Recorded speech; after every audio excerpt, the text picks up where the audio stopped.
प्रमोद विज जी। धन्यवाद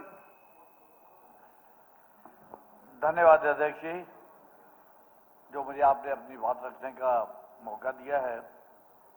हरियाणा में बीजेपी की नॉन स्टॉप सरकार माननीय मुख्यमंत्री नायब सिंह सैनी के नेतृत्व में और पानीपत में मैं कहूंगा ट्रिपल इंजन की सरकार, हम लगातार प्रयास करते हैं कि अपने विधानसभा का हर विधायक करता है कि कैसे ज्यादा से ज्यादा विकास किया जाए, वहां की समस्याओं को हल किया जाए। और मेरा तो सौभाग्य है कि पूर्व में मुख्यमंत्री माननीय मनोहर लाल जी, जो आज केंद्रीय मंत्री है, और वर्तमान में माननीय मुख्यमंत्री नायब सिंह सैनी जी का पूरा सहयोग मिला कि मैं पानीपत के लिए जितना कुछ चाहता था, जो विजन था, जो वहां की जरूरत थी, उसको लगातार हमने काम किया। पानीपत में अगर आप देखें, विकास की झड़ी लगी है। मैं अपने साथियों को बताना चाहूंगा, धन्यवाद है मुख्यमंत्री जी का। पानीपत के अंदर मदर एंड चाइल्ड हॉस्पिटल लगभग 65 करोड़ रुपए की लागत से लगभग तैयार होने वाला है। शायद 1 या 2 महीने में उसका उद्घाटन होगा। वहां पे इंडोर स्टेडियम निर्माणाधीन है। ऑडिटोरियम लगभग 1000 आदमी के बैठने का निर्माणाधीन है। हमारा एक अल्ट्रा मॉडर्न फायर स्टेशन वहां पे बन रहा है। 2 रेलवे ओवरब्रिज अंडर कंस्ट्रक्शन है और लगभग एग्जैक्टली 5 हमारे रेलवे के अंडरपास वहां पे निर्माणाधीन है।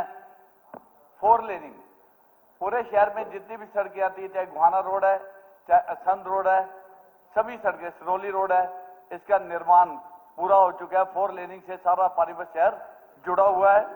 और जर्जर हालत में जो हमारे बहुत पुराने स्कूल, 60-70 साल पुराने स्कूल थे, वहां अगर आगे देखें तो भव्य निर्माण, करोड़ों रुपए लागत से 4-4 हजार बच्चे के स्कूल तैयार होके बच्चों को समर्पित हो चुके हैं। इसके लिए मैं माननीय मुख्यमंत्री जी का बहुत बहुत धन्यवाद करता हूं।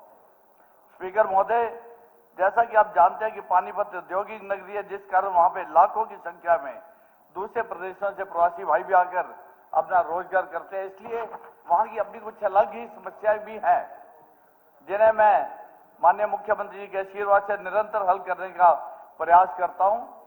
पानीपत शहर की कुछ डिमांड्स हैं जो मैं इस सदन के माध्यम से बताना चाहूंगा।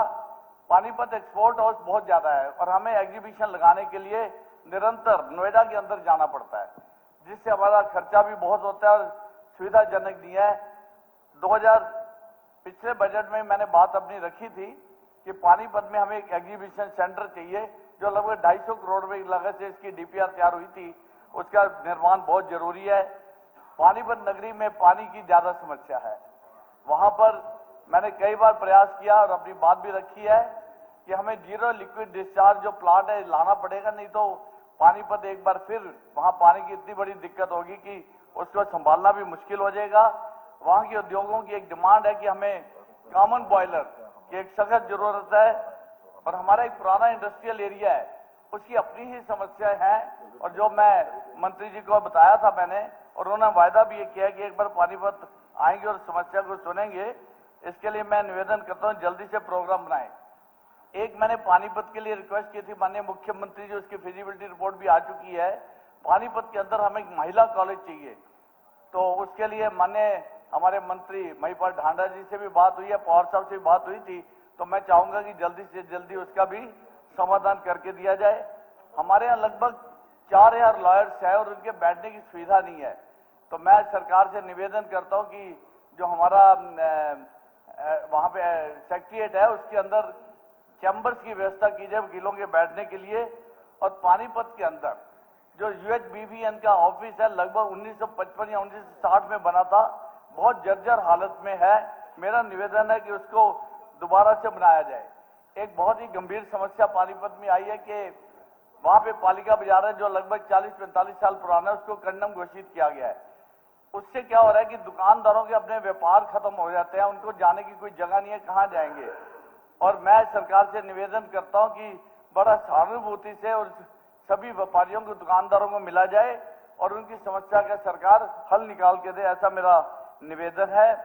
पानीपत के अंदर एक राजीव कॉलोनी है, पूरी तरह से बची हुई है, लगभग 50 साल पुरानी कॉलोनी है और वहां के लोग बहुत गरीब हैं। मैं निवेदन करूंगा सरकार को, उनको नॉमिनल रेट्स के ऊपर उनकी जगह उनको दे दी जाए। उनके पास 50 साल से वो जगह है। स्पीकर महोदय, पानीपत में जो विकास कार्य और भी चल रहे हैं, मैं 1 मिनट और लूंगा बस, उसके लिए मैं माननीय मुख्यमंत्री से आग्रह करूंगा कि उसको थोड़ा पुशअप करने की जरूरत है ताकि वो कार्य जल्दी से किए जाए। वहां पे ओल्ड एज की हमारी अनाउंसमेंट हुई है, वर्किंग वुमेन हॉस्टल और बच्चियों के लिए और बच्चों के लिए अनाथालय, लेबर हॉस्टल और साथ ही साथ बिशन स्वरूप कॉलोनी का एक बहुत बड़ा प्रोजेक्ट है जिसकी हमें परमिशन मिल चुकी है, सीएम अनाउंसमेंट हो गई है। टाउनशिप बैंक्वेट हॉल की परमिशन हुई है, उस पर तेज गति से काम होना है। पानीपत में एक सबसे जरूरी हमारा रेन्यूअल प्रोजेक्ट पेंडिंग है। मैं सरकार से आग्रह करता हूं, मुख्यमंत्री से आग्रह करता हूं कि उसको जल्दी से जल्दी बनाएं। और एक ब्लाइंड स्कूल, जो ब्लाइंड स्कूल है लगभग 50 साल से बना हुआ है, उसका नव निर्माण होना है, उसको जल्दी से किया जाए। आपका बहुत बहुत धन्यवाद।